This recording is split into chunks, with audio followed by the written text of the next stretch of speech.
देते हैं। लेकिन देखा जाए तो निशांत कुमार की होली के बाद होने वाली एंट्री को लेकर कहीं ना कहीं एनडीए के तमाम दलों के बीच सियासी घमासान मचा हुआ है और उनकी एंट्री को लेकर तमाम यहाँ पर सवाल खड़े किए जा रहे हैं कि भाई अभी क्या जरूरत है उनकी एंट्री करवाने। क्या लल्लन सिंह को जेडीयू से बाहर निकालेंगे नीतीश कुमार? क्या निशांत कुमार की एंट्री का रास्ता होगा साफ? क्या लल्लन सिंह बन रहे हैं निशांत कुमार की एंट्री में रोड़ा? जी हाँ, नमस्कार। हमारे इस खास प्रोग्राम में आपका बहुत बहुत स्वागत है और इस खास प्रोग्राम में हम चर्चा करने जा रहे हैं बिहार की राजनीति के बारे में, क्योंकि इसी साल के अंत में बिहार में चुनाव है और जब से नीतीश कुमार के मंत्रिमंडल का विस्तार हुआ है तो बिहार की राजनीति में एक भूचाल सा आ गया है। तमाम अटकलें यहां पर लगाई जा रही हैं। वहीं पर निशांत कुमार की एंट्री राजनीति में खबरों को लेकर तमाम तरह के लोग कयास लगा रहे हैं। कोई कह रहा है कि जेडीयू में अब दो फाड़ की स्थिति हो सकती है, यहाँ पर लल्लन सिंह निशांत कुमार की एंट्री के बाद में जेडीयू को तोड़ देंगे। तो कोई कह रहा है कि लल्लन सिंह के पास में समर्थन ही विधायकों का नहीं है, वो कहां से जेडीयू को तोड़ सकते हैं। तो वहीं पर कुछ लोग कह रहे हैं कि बीजेपी ही जेडीयू को तोड़ने का प्रयास कर रही है, क्योंकि नीतीश कुमार से वो अब इतनी ज्यादा नाराज हो चुकी है कि वो कभी भी धोखा दे देते हैं, वो पता ही नहीं चलता।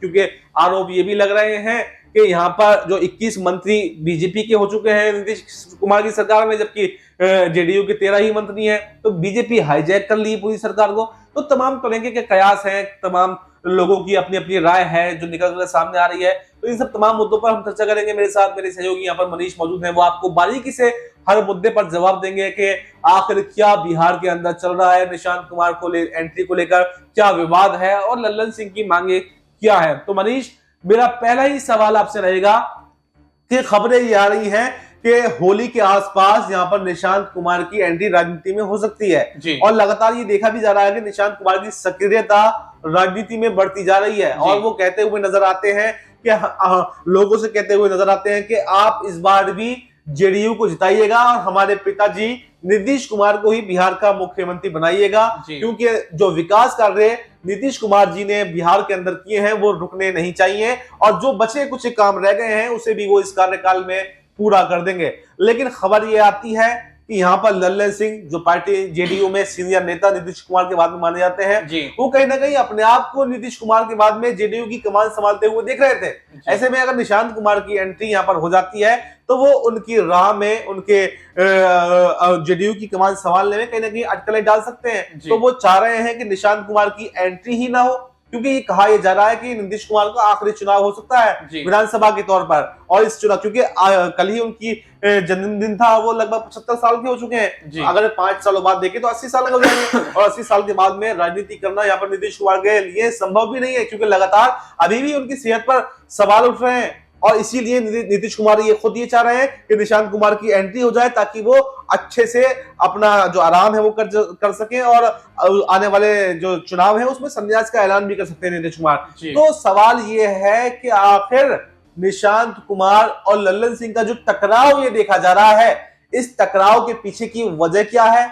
और अगर सही में जैसे खबरें हैं कि निशांत कुमार होली में राजनीति में एंट्री करेंगे तो क्या लल्लन सिंह जेडीयू में दो फाड़ कर सकते हैं? जी बिल्कुल, यहाँ पर आपने बहुत ही महत्वपूर्ण सवाल किया है जो कि बिहार की राजनीति के लिहाज से काफी ज्यादा चर्चाओं का विषय बना हुआ है। और देखा जाए तो निशांत कुमार की होली के बाद होने वाली एंट्री से अभी से ही जेडीयू के अंदर दो फाड़ की स्थिति देखी जा रही है। लल्लन सिंह लगातार यहाँ पर बगावती तेवर दिखाते हुए नजर आ रहे हैं। आपको याद होगा अंबेडकर पर अमित शाह द्वारा राज्यसभा में दिए गए बयान को लेकर, दलितों के अपमान को लेकर जो बात यहाँ पर कही गई थी, उस पर जेडीयू यहाँ पर नाराज होती हुई नजर आई थी और जेडीयू की तरफ से नीतीश कुमार ने कहा था कि अमित शाह अगर इस तरह से दलितों पर हमला बोलेंगे, दलितों के मसीहा कहे जाने वाले बाबा साहेब डॉक्टर भीमराव अंबेडकर पर इस तरह का बयान देंगे तो बिहार के विधानसभा चुनाव में एनडीए के हाथ से कहीं ना कहीं दलित वोट बैंक जो है वो छिटक जाएगा और नीतीश कुमार की जेडीयू के पास मजबूत वोट बैंक जो है वो दलितों का ही रहा है,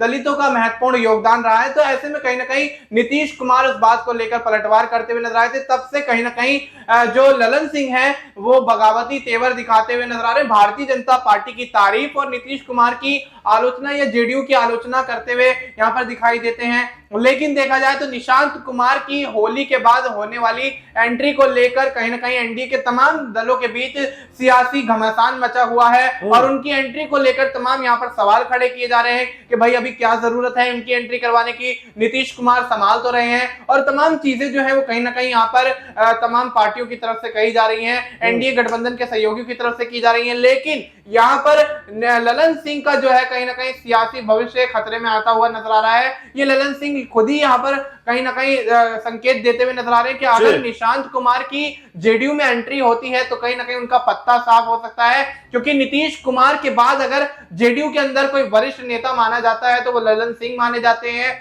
और लेकिन पत्ता साफ क्यों हो सकता है? देखिए अभी भी जो सेकंड नंबर पर यहाँ पर जो सबसे बड़े नेता है वो ललन सिंह है नीतीश कुमार के बाद में। तो अगर नीतीश कुमार की जगह यहाँ पर निशांत कुमार ले भी लेते हैं तो जो जेडीयू में जो अभी उनके पास में पद है, जो सारी चीजें हैं ललन सिंह के पास में, वो तब भी रहेंगी। वो ललन सिंह को हटाने के लिए थोड़ी आ रहे हैं। अगर रिप्लेसमेंट भी यहाँ पर किसी का होगा तो नीतीश कुमार का होगा। तो आखिर ऐसी पहले से पहले परसेप्शन तैयार करना कि मुझे पार्टी से बाहर कर सकते हैं या मेरे खिलाफ ये कर सकते हैं, मेरे खिलाफ साजिशें हो रही हैं, तो आखिर पहले से पहले परसेप्शन क्यों? क्या सीएम कुर्सी पर बैठना चाहते हैं यहाँ पर ललन सिंह, या फिर कौन सी वजह है? क्योंकि आपने देखा महाराष्ट्र में क्या हुआ।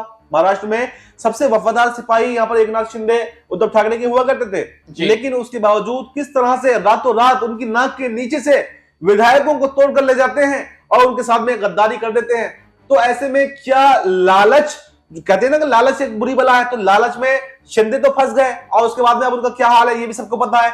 तो क्या लालच यहाँ पर ललन सिंह कर रहे हैं सीएम बनने का? तो क्या बीजेपी की तरफ से उनको ऑफर है कि आप अगर पार्टी को जेडीयू को तोड़ते हैं तो हम आपको सीएम बना देंगे? और क्या लालच अगर यहाँ पर ललन सिंह करते हैं तो क्या इस लालच का भुगतान भी उनको करना पड़ेगा? जी बिल्कुल, मैं यहाँ पर आपके सवाल से सहमत हूँ वफा। देखिए अगर यहाँ पर निशांत कुमार की एंट्री होती है तो नीतीश कुमार की यहाँ से रवानगी हो सकती है, ये लाजमी है। लेकिन यहाँ पर अगर नीतीश कुमार पार्टी के अंदर निशांत कुमार की एंट्री के बाद भी बने रहते हैं और ज्यादा बड़ी भूमिका नहीं अदा करते हुए नजर आते हैं और सीएम चेहरे के तौर पर निशांत कुमार का नाम आगे करते हैं, उस लिहाज से कहीं ना कहीं ललन सिंह अपनी बगावत दिखाते हुए नजर आ रहे हैं। आपने जिस तरह से कहा कि सीएम कुर्सी पर बैठना चाहते हैं, जाहिर सी बात है कि नीतीश कुमार की जो विरासत है उसको संभालने के लिए अगर वो निशांत कुमार को अपने बेटे को आगे करते हैं तो ललन सिंह को इस बात से क्यों परहेज होने लगा, क्योंकि ललन सिंह तो उनके परिवार का हिस्सा है भी नहीं। और अगर सीधे तौर पर देखा जाए तो राजनीति में अगर किसी को विरासत सौंपी जाती है तो किसी पारिवारिक सदस्य को सौंपी जा सकती है, क्योंकि आप देखिए सोनिया गांधी के राज्यसभा जाने के बाद पार्टी की पूरी कमान राहुल गांधी के हाथ में आ जाती है। मुलायम सिंह यादव के निधन के बाद पार्टी की पूरी कमान, समाजवादी पार्टी की पूरी कमान अखिलेश यादव के हाथ में आ जाती है। कई ऐसे एग्जाम्पल यहाँ पर रहे हैं। तो वही चीज यहाँ पर बिहार के अंदर जेडीयू के लिहाज से भी कही जा सकती है कि नीतीश कुमार के यहाँ पर कहीं ना कहीं राजनीति से किनारा करने के बाद या फिर सीएम पद छोड़ने के बाद निशांत कुमार वो भूमिका अदा करते हुए नजर आएंगे जो अब तक बिहार के अंदर जेडीयू के अंदर नीतीश कुमार अदा करते हुए नजर आए थे। और अगर यहां पर सीएम बनने का सपना ललन सिंह देख भी रहे हैं तो वो भारतीय जनता पार्टी की आंखों से देख रहे हैं, अपनी आंखों से नहीं, क्योंकि भारतीय जनता पार्टी की यही रणनीति रही है कि जिस भी दल के साथ जाए पहले सरकार बनाएं और उसके बाद उस क्षेत्र में अपने आप को मजबूत करें और फिर उनके विधायक, उनके सांसद, उनके तमाम बड़े मंत्री अपने पाले में करें और फिर यहां पर कहीं ना कहीं सरकार गिरा दें या उनसे गठबंधन तोड़ दें। वही स्थिति बिहार के अंदर नीतीश कुमार के साथ करने की साजिश यहां भारतीय जनता पार्टी ललन सिंह को मोहरा बनाकर करती हुई नजर आ रही है। लेकिन ललन सिंह क्या वाकई यहां पर भारतीय जनता पार्टी के मोहरे के तौर पर काम कर रहे हैं?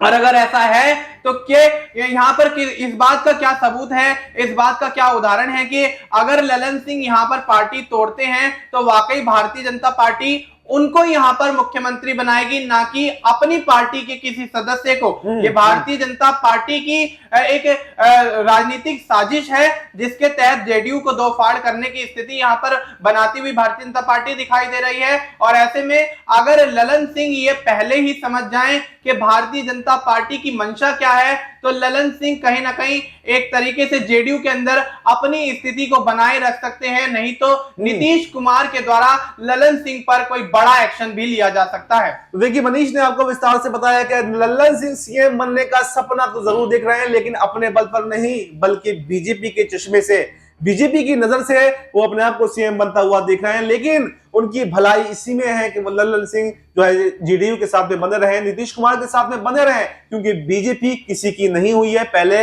आपका इस्तेमाल करती है और फिर आपको ही खत्म कर देती है, और इसका शिंदे सबसे बड़ा एग्जाम्पल है। तो अब यहाँ पर लल्लन सिंह को यह फैसला करना है कि आखिर उनको बीजेपी के साथ में रहना है या फिर जेडीयू के साथ में रहना है। तो फिलहाल इस प्रोग्राम में इतना ही। इस पर आपको क्या कुछ कहना है कमेंट बॉक्स में अपनी राय जरूर बताएं, और देश दुनिया की तमाम बड़ी जानकारी के लिए देखते रहे हैं नेक्स्ट 9 न्यूज।